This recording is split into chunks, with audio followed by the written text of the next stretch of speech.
Hey guys, Chad here with the Soccer Mom Off-Road channel, and I wanted to give you guys an update to my storage and sleep platform. Since my last video, we've rolled it with a roll-on bed liner and added this piece of protective aluminum half-inch angle strip, and also stained the bottom of the table. And so I wanted to show you guys how I did that. But before I show you that, I wanted to give you a detailed walkthrough of how I actually built this to begin with. All right, to build this, you need to figure out how high, how wide, and how deep you want it. Now, these measurements are for a GX470, but this would work for any SUV. The measurements are going to be different, but the concept is exactly the same.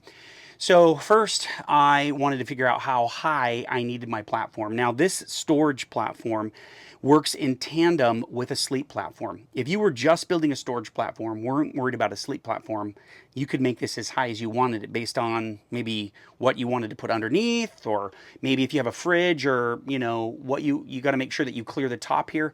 For me, I wanted to make sure that the height of the storage platform was level with the sleep platform. To figure that out, I laid this back seat down and I got a level, a 6-foot level, and I laid it across. And on this end, I had a jack stand, and I got some shims, and I just began shimming the level up until it was level. And then I measured from the floor to the bottom of the level, and that's what gave me the height of my sleep platform so that it would be level with the sleep platform. And that was about 11 and 3/16, 11 and a quarter. Then I wanted to figure out, how deep do I want this platform? These seats recline, and I did not want, if I had passengers in the back and the storage platform was in the back, I did not want them to have to be in the absolute upright position. Great for their posture, but not necessarily comfortable. So I wanted it to be able to recline a little bit. So I, set them back at what I thought would be comfortable, measured, and that gave me about 38 inches deep. That's about 3 feet 2 inches. And then you need to figure out your width. And for me, that's 40 3/4. Now, that doesn't come all the way to the edges of the GX, and there's a reason for that. And before I built this platform, I had another platform that I had actually designed for an old Jeep Cherokee that I had. Now, that Jeep Cherokee was beat up, and I didn't care what happened to it. And so I built that platform all the way to the edges, and the top, the table on it, extended all the way to the sides of the Cherokee. And so I had to put it in at an angle and then drop it down, and it tore up the sides, and I didn't care. Well, when I got the GX, I put that platform in here, that storage platform, and it tore up the sides, the plastic and the fabric up here.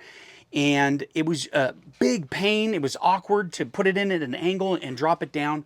So I decided on this platform, I didn't want to do that. I would accomplish getting my storage, my shelf space to the edges of the GX in a different way than having it stationary and static, not able to move. So I built the base of the platform more narrow than the sides, and so that it will come in and out super easy. I don't have to worry about tearing up the sides of the vehicle at all. It slides in, it doesn't hit anything. I don't have to, shimmy it in. It just goes right in. So for me, that was 40 3/4 inches wide. Now I'll come over here and I'll show you actually how I put it together. All right, so super basic frame on this, just to give you, this is the back of the GX. This is where my back seats are. These are the sides. I've got 4, and by the way, I used all 2x4s laying around my house.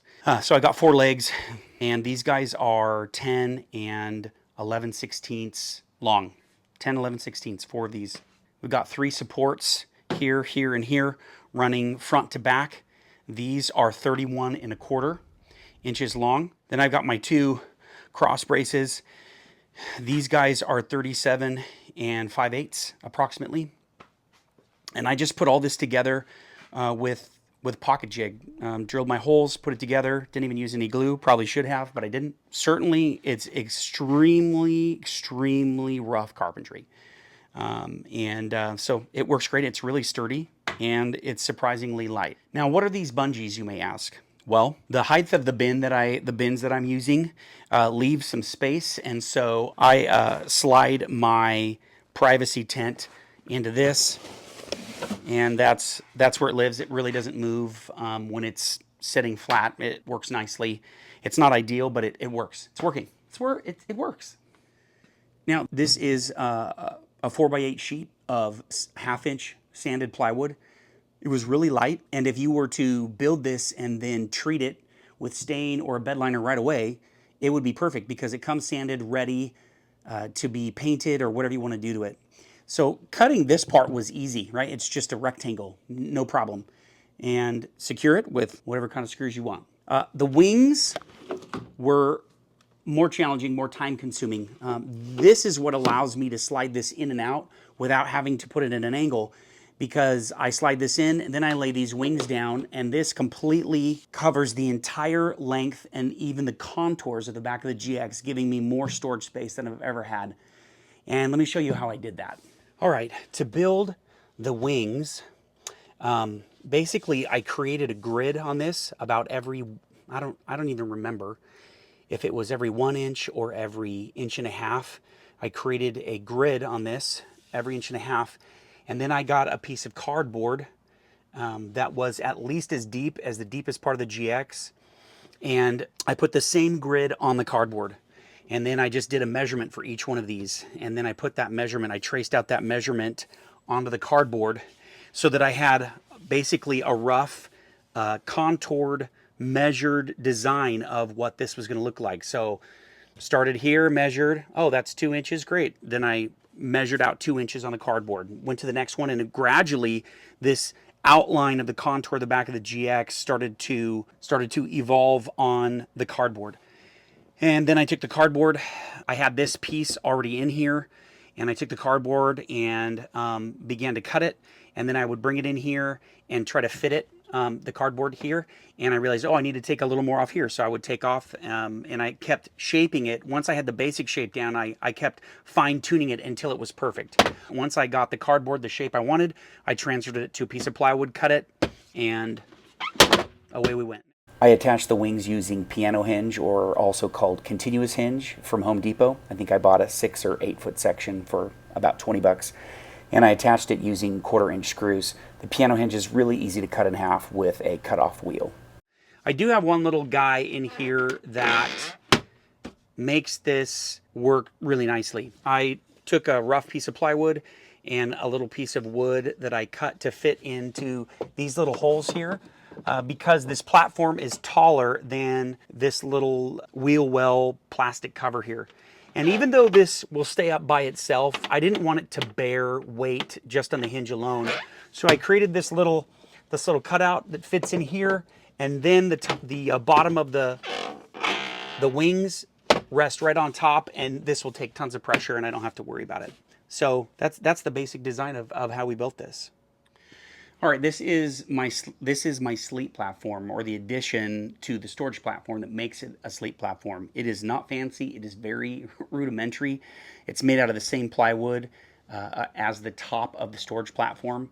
And these are the legs that fit down just behind the passenger seat, the front passenger seat onto the floor. And then I've got this piece in here so that I could put these bolts. There's 2 bolts here that stick out of the front of this thing that insert into 2 bolt holes in the storage platform, and that's what allows this to mate up to that storage platform and not sink down and be secured to it. You can see that the wood is starting to bow a little bit, so not probably the best design, but my legs are what are on this. My legs aren't that heavy, right? Not as heavy as my torso. So the storage platform is what bears most of the weight when it's in use. And I put a little bit of gear on this. Mostly it's all of my sleeping bags and my pillow and my duffel bag. So it doesn't bear a lot of weight really ever. Let me show you how it fits in.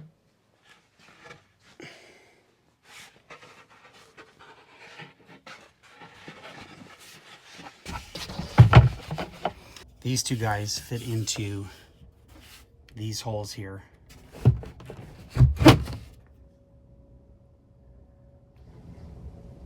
All right, and there it's all attached,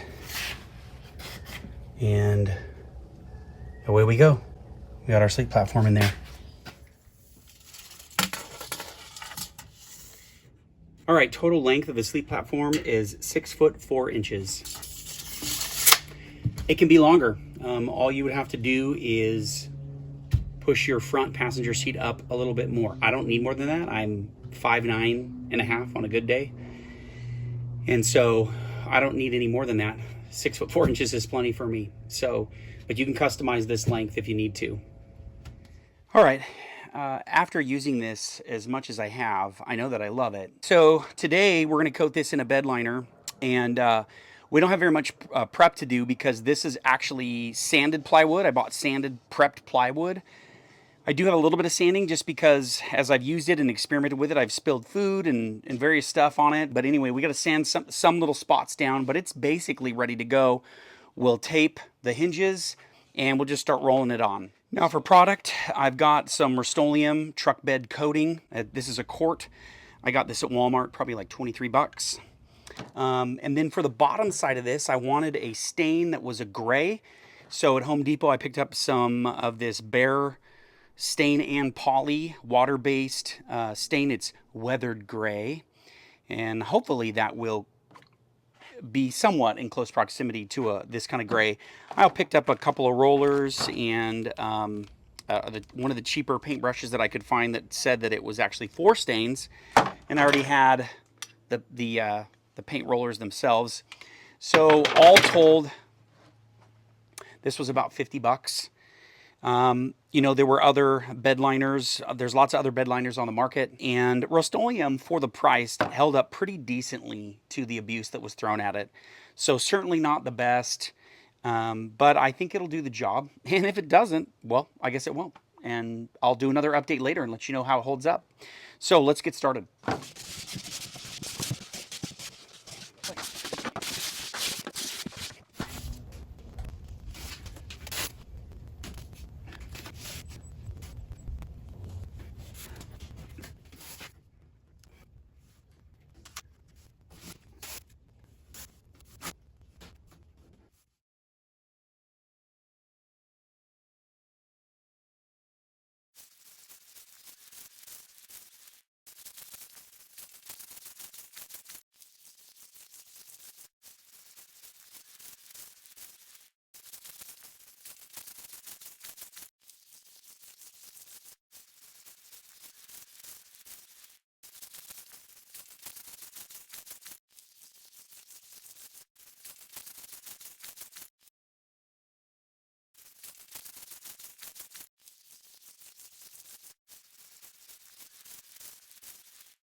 All right, I've gone ahead and applied 2 coats of the bed liner, and now I'm going to paint these hinges. But I didn't want to put the bed liner on these hinges. It's thicker, and I thought it might inhibit the hinging motion. So I'm just going to hit this with some self-etching primer, and then I will spray it with some black enamel. I have no idea if it's going to stick or not, but we're going to try.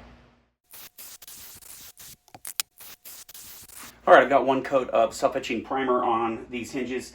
I'm going to let this dry for a little bit. In the meantime, we're going to start working on our angled strip that's going to go on here to protect this edge. This is the edge that receives gear and boxes and all of my stuff passing over this edge, and I can already tell that that's going to be an issue. So we're going to put that piece of 1/2-inch angled aluminum strip on here to protect it. So let's get started.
All right, we're gonna hit this with some black high performance enamel.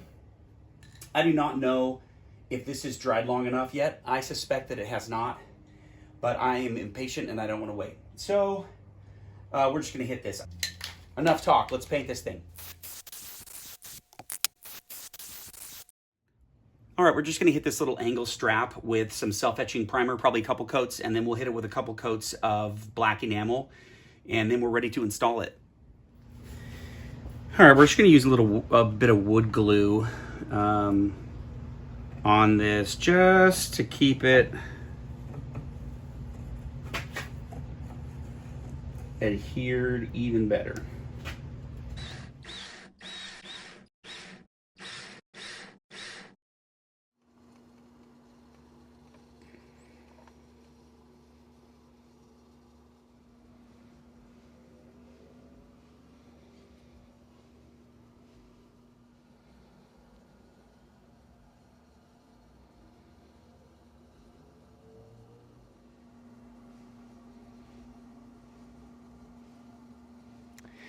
All right, guys, that's a wrap. If you have any questions, feel free to comment below. I have a few more things that I wanted to do to this storage sleep system before it's totally finished. One is I wanted to take this 16-inch cable and actually run it through the metal part of the door. Right now, it's just on the back part of this plastic. It's working, but that's not a permanent solution. And the other thing that I wanted to do was actually to cut a hole in this so that I can slide my single burner propane stove through this so that it sits a lot lower. It sits really high when it's on top of the propane cylinder on top of this table. So, but that's for another update, another time. Until then, thanks for watching. We'll see you guys again on the trail. Adventure on.